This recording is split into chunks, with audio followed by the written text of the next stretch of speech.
Enengden atan gowy, mamangdan baban gowy.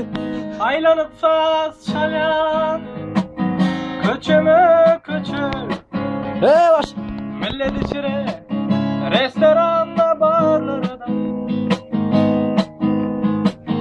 Yok mennet olama al şırap için. Ya minnet çekim al ancak yarlardan. Men giday hiç kime elim ferim o.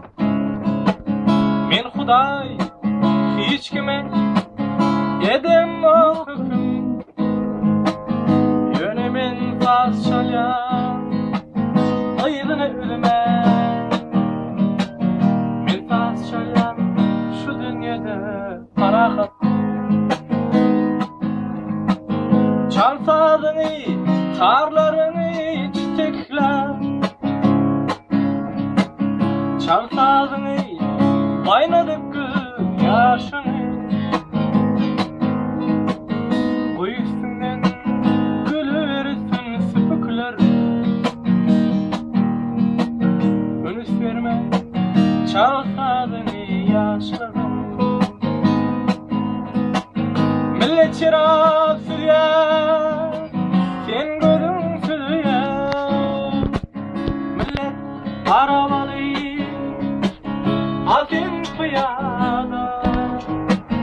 Yöneten saz çalar, aydın ölmem. Sen saz çalan şu govalı dünyada. Men dünyadan doymadım, doyurdular deyuslar. Aşkın tacın sıpırdılar başımdan. Veyran olmuş köle şokunlu yurtta. Bir men kaldım şolen gücü bolşunda. Barlı vaktim meylis kurdum barımda. Yoksul vaktim yeketine geçmedim. Gökürdüm men karalığımı kardılar.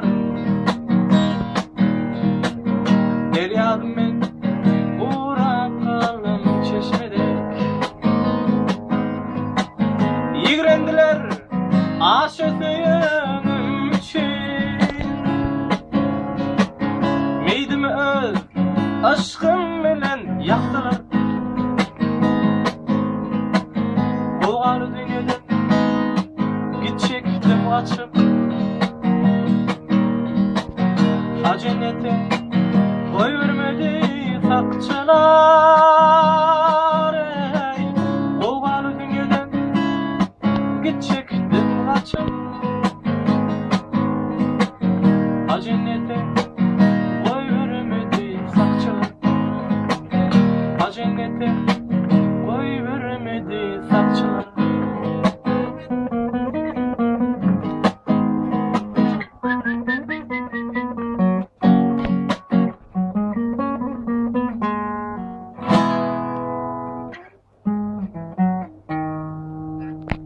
Ey yaşan hafız, mallar des.